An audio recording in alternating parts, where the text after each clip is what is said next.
Como ustedes ven, pareciera la tormenta perfecta. Por eso se lo preguntamos a Marcos Pekel, profesor internacionalista. Profesor Pekel, buenas noches.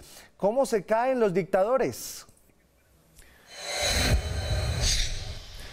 Muy buenas noches a toda la audiencia de Red Más. Pues de muchas formas se caen, ¿no? Tienen que haber una serie de elementos para que los dictadores caigan. Dictadores pueden caer porque sus propias fuerzas armadas los abandonan en el momento que las necesitan, como ocurrió con los dictadores de la primavera árabe en Tunisia y en Egipto, donde el ejército se negó a reprimir a los manifestantes y los dictadores les quedó más remedio que irse a un costado. Los dictadores pueden caer por insurgencias armadas que finalmente triunfan, como fue el caso de Nicaragua con los sandinistas o de Cuba con la revolución, o pueden caer cuando las protestas masivas de la calle resquebrajan los pilares sobre los cuales están sustentadas esas dictaduras, como fue el caso de las dictaduras en Europa del Este, cuando ya la Unión Soviética no pudo proteger más a los regímenes completamente deslegitimados y las protestas masivas en la calle finalmente dieron al traste con las dictaduras. Marcos, buenas noches. Saludo a Mauricio Reina.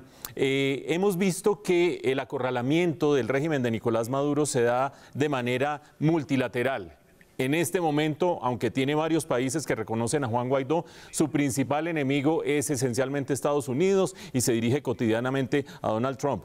En ese contexto, ¿a usted le parece razonable que Colombia como que levante un poquito la cabeza en medio de todos sus pares, trayendo, por supuesto, a distintos funcionarios militares de Estados Unidos en el momento más inoportuno, a mi juicio, recorriendo la frontera con tanquetas colombianas y fuera de eso, sin fijar una posición totalmente clara que lo separe de la libretica de notas de John Bolton que dice que van a mandar o que mandarían Estados Unidos 5.000 soldados a Colombia? ¿Usted cree que Colombia podría darse el lujo de ponerse a ser visible militarmente cuando Nicolás Maduro lo que necesita, quizás más que en cualquier otro momento, es un enemigo externo para unir al ejército y a las fuerzas militares de Venezuela? Yo creo que ese discurso del enemigo externo en este momento en la Venezuela de hoy ya no cala. Ya eso en el pasado, siempre Colombia, los neogranadinos, como les dicen allá, eran los enemigos. Yo creo que esto ya no tiene asidero. Por otro lado, Colombia ha sido consistente en su política, incluso desde la misma campaña. El presidente Duque fue muy claro en lo que iba a ser su política frente a Venezuela. Colombia logró liderar una demanda contra Nicolás Maduro en la Corte Penal Internacional con otros países importantes como Canadá y Francia, y creo que Colombia ha sido consistente también en su liderazgo en el Grupo de Lima, en el cerco diplomático que se está ejerciendo sobre Nicolás Maduro. Y cuando uno empieza en esto no puede en un momento echarse para atrás, y creo que Colombia ha sido consistente, aplicar el cerco diplomático, incrementarlo hoy pues con las sanciones que la prohibición a 2 centenares de funcionarios del gobierno de entrar a Colombia. Colombia está siendo consistente en su política. Obviamente que siempre esas políticas pues tienen cierto nivel de posibilidad de que funcionen mejor o no funcionen tan bien, pero Colombia ha sido consistente y ha sido líder, y creo que en ese sentido el cerco diplomático sobre Maduro, que hoy tuvo un fuerte golpe con el retiro de la compra de petróleo por Lukoil de Rusia, puede demostrar que Colombia mantuvo una política consistente y adecuada para finalmente llegar a la democracia, ayudar a que comience un proceso democrático en Venezuela que va a ser muy penoso también.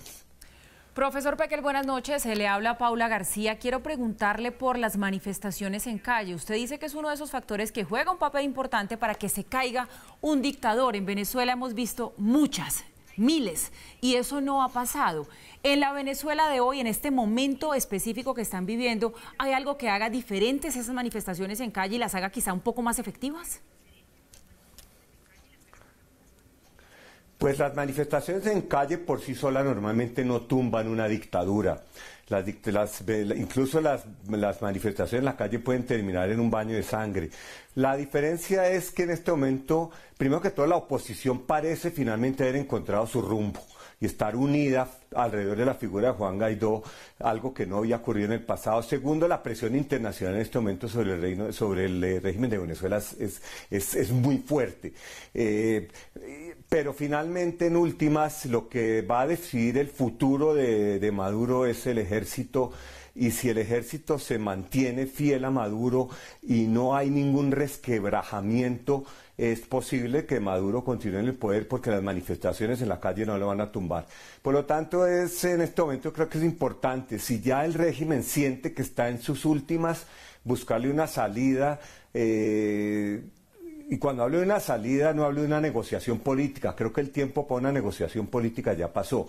Es una salida del régimen y cambiarlo por realmente una transición democrática. Ya para Maduro y su gente no hay más lugar en este momento en la política venezolana.